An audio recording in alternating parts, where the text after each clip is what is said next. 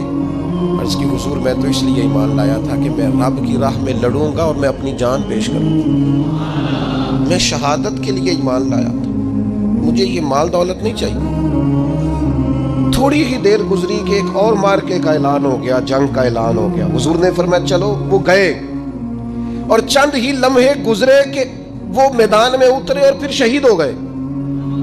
صحابہ کرام ان کی مقدس لاش مبارک کو اٹھا کے محبوب کے قدموں میں لائے. تو نبی کریم نے کیا خوبصورت بات ارشاد فرمائی. حضور فرمانے لگے دیکھو اس نے اللہ کی تصدیق کی ہے تو رب نے بھی اس کی تصدیق فرما دی. اور پھر یہ دو جملے محبوب کہتے کہتے اٹھے اور پھر حضور نے اپنا جبہ مبارک اتارا اور اتار کے فرمایا اس بندے کو نہ اس جبے میں کفن دے دو, اس میں اسے کفن دو, اس لیے کہ تو شہادت کے لیے ایمان لایا. موت کی آنکھوں میں آنکھیں ڈال کے جیا, اپنی زندگی کمزور نہ گزار. مسلمانوں پہ کافر کا رعب طاری ہو گیا ہے. ایک تو ہوتا ہے نا کہ کوئی مدد کرنا, کوئی آگے بڑھنا, فلسطین کا نام تک نہیں لے رہے حکمران زبان سے, ذکر تک نہیں کر رہے, چینل ذکر نہیں کر رہے. اتنا رعب, اتنا کفر کا خوف, صرف اس لیے کہ ہمیں موت کا ڈر ہے, مر جائیں گے. تو بستر پہ نہیں مریں گے, بیماریوں سے نہیں مر جاتے لوگ. خدا کے بندو اپنی زندگی میں اتنا خوف اگر موت کا پیدا کر لو گے. حضرت سعید ابن جبیر رضی اللہ تعالیٰ عنہ بہت بڑے فقیہ تھے. حجاج بن یوسف نے بلایا اور کہنے لگا میں تمہیں موت دینے لگا ہوں, مار دوں گا تمہیں. بڑا ظالم آدمی تھا, بڑے لوگ اس نے قتل کیے تھے. حضرت سعید رضی اللہ تعالیٰ عنہ مسکرا پڑے اور غصے میں آیا, کہنے لگا کیوں ہنستے ہو؟ فرمانے لگے تو بڑا بیوقوف ہے, تجھے کس نے کہا زندگی اور موت تیرے ہاتھ میں, یہ تو تب آئے گی جب میرا رب چاہے. کہنے لگا لے جاؤ ان کو اور جا کے قتل کر دو. تو وہ جب جلاد لے جا رہے تھے تو آپ اور کھل کے مسکرائے, ہنسے. یہ آپ کی طاقت ہے کہ موت کو دیکھ کے مسکراہٹ ہو, لبوں پہ تبسم, رقصاں, مسکرائے. جب آپ مسکرا رہے تھے تو اس کو اور غصہ ہے, واپس بلایا. کہنے لگا مسکراتے کیوں ہو؟ فرمانے لگے تیری جرت پہ مسکرا رہا ہوں, اور اس بات پہ مسکرا رہا ہوں کہ رب کتنا بے نیاز ہے, تیرے جیسے لوگوں کو بھی مہلت دے رکھی ہے. کتنا بے نیاز ہے, تیرے جیسے لوگوں کو مہلت دے. اور غصے, کہنے لگا میرے سامنے قتل کرو. حضرت سعید ابن جبیر رضی اللہ تعالیٰ عنہ نے منہ کعبے کی طرف کر کے پڑھنا شروع کیا, انی وجہت وجہی للذی فطر السماوات والارض حنیفا وما انا من المشرکین. آپ یہ پڑھ رہے تھے تو کہنے لگا اس کا منہ کعبے سے پھیر دو. کعبے سے منہ پھیرا تو آپ فرمانے لگے تو بڑا ہی بیوقوف ہے, میرا رب کو صرف کعبے کی طرف مقید ہے, وللہ المشرق والمغرب فَإِنَّمَا تُوَلُّوا فَثَمَّ وَجْهُ اللَّهِ. چہرہ پھیر دیا جب اس نے تو آپ فرمانے لگے مشرق بھی اللہ کا, مغرب بھی اللہ کا. اور اللہ فرماتا ہے تم جدھر بھی منہ کرو ادھر ہی اللہ کی رحمت ہے. یہ پڑھا تو اب اس نے لٹایا